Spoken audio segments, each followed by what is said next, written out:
today. What we are seeing is the government of Canada itself is spiraling out of control right before our eyes and at the very worst time. Today, mere hours before Trudeau's finance minister was to deliver a fall economic update that was expected to smash through her already massive deficit targets, she announced she no longer has confidence in the Prime Minister.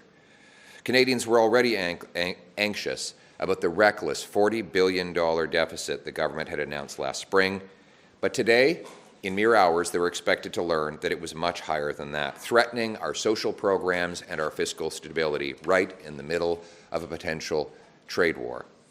The Prime Minister, with the help and instigation of carbon tax Carney, pushed Ms. Freeland to bring on massive, unsustainable, irresponsible spending increases that blew through her self-imposed guardrail. He thought that he would simply push her through that guardrail and off the cliff so that she, and not he and Mr. Carney, would take the blame for the crisis that he and they caused. To continue the chaos, think of this. The moment the finance minister resigned, the government's published order of precedent meant that François-Philippe Champagne instantaneously became the finance minister. But now he tells us he doesn't have the job and doesn't want the job. So it goes to the next minister who's on the published order of precedent, and that is Randy Boissonnault, more commonly known as the two Randys, the gentleman who had to resign because he falsely claimed he was Indigenous, falsely claimed that there were more than one Randy when it was all him and all in his head, and he is now technically our finance minister as we speak. We don't know for sure, though, if he'll still be finance minister in 3.5 hours when the scheduled fall economic update is expected to land. That update, by the way, is currently covered by a black blanket underneath a table. No one is allowed to look at it, even though journalists and parliamentarians showed up to read it in briefing rooms to this day, earlier today. So here we are. Everything is spiraling out of control. Out of control spending and bureaucracy has doubled housing costs, with 1,400 homeless encampments taking over Ontario alone. Out of control immigration has led to refugee camps opening in suburban Canada. And then we have 500,000 people in the country illegally, according to government estimates. Out of control crime overtakes our once tranquil streets, with gun crime having doubled. Out of control drugs and disorder add to the chaos, with 47,000 of our people dead of overdoses since Trudeau legalized drug laws, stopped enforcing them, and allowed limitless sums of fentanyl ingredients into our country. Out of control inflation has followed out of control money printing, which has sent out of control demand to our food banks, which are running out of food altogether. Out of control spending has doubled our national debt, boosted interest rates, and threatened our social programs. And it's not just Freeland who thinks this Prime Minister is out of control. Now Housing Minister Sean Fraser has resigned in the middle of a housing crisis. The Minister is resigning, the Finance Minister is resigning in the middle of an economic crisis, and a fifth of his Liberal caucus has lost confidence in him. Justin Trudeau has lost control, and yet he clings to power. We cannot accept this kind of chaos, division, weakness, while we're staring down the barrel of a 25% tariff from our biggest trading partner and closest ally, which, by the way, is headed by a newly elected president with a strong and fresh mandate, a man who can spot weakness from a mile away. Ms. Freeland has been Mr. Trudeau's most trusted minister now for a decade. For 9 years, she knows him better than anyone, and she knows that he's out of control. She said this: "Our country faces a grave challenge. The incoming administration in the United States is pursuing a policy of aggressive economic nationalism, including the threat of a 25% tariff. We need to take that threat extremely seriously. That means we have to keep our fiscal firepower dry today, so we have the reserves we may need for a coming tariff war. That means eschewing costly political gimmicks, which we can ill afford, and which makes Canadians doubt that we recognize the gravity of the moment. I know Canadians would recognize and respect such an approach. They know we are working for them. They know when we are working for them, and they know when we are working for ourselves. Inevitably, our time in government will come to an end. Will come to an end, she said, and I quote. And it is coming to an end, because we simply cannot go on like this. And it is up to Jagmeet Singh now to make that realization. Mr. Trudeau is being held in office by one man, Jagmeet Singh. A fifth of Liberal MPs have written a letter for him to resign. His deputy prime minister has walked out on him. His housing minister has quit.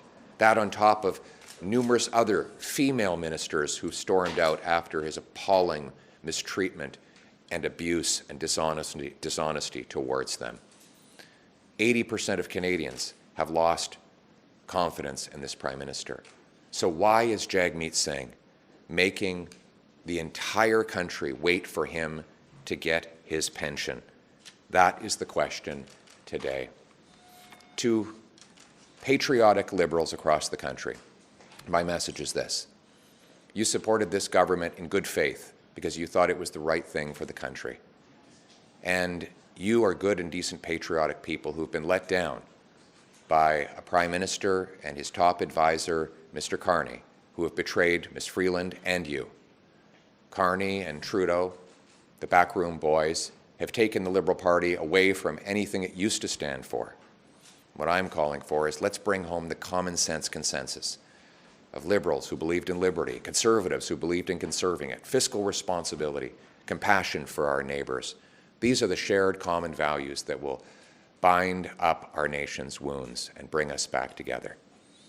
Now is the time for a carbon tax election to turn the decision away from me or Mr. Trudeau or Mr. Singh or Mr. Carney and put it in the hands of the people. I know that they will make the right decision. Let's bring it home. Mr. Poilievre, can you clarify, you do not accept the possibility that Mr. Trudeau could resign and there could be a leadership? You think there needs to be an election right now? Yes. Why is that? Because it is not backroom Liberal insiders who get to choose the Canadian Prime Minister. It is the Canadian people. And for Mark Carney to write a fall economic update full of poison pills and then put it on his rival, Chrystia Freeland's desk, to knock her and Mr. Trudeau out of the game and allow him and appoint himself Prime Minister is about the most undemocratic political maneuver we've ever witnessed in this country's history. The Canadian people deserve to choose who should be their next Prime Minister. Let's put our faith in them. Is it possible to still have a vote on this, though? That's up to Mr. Singh. Will the election itself need to take place before January the 20th, when the catastrophic 25% tariff is slated to come into effect?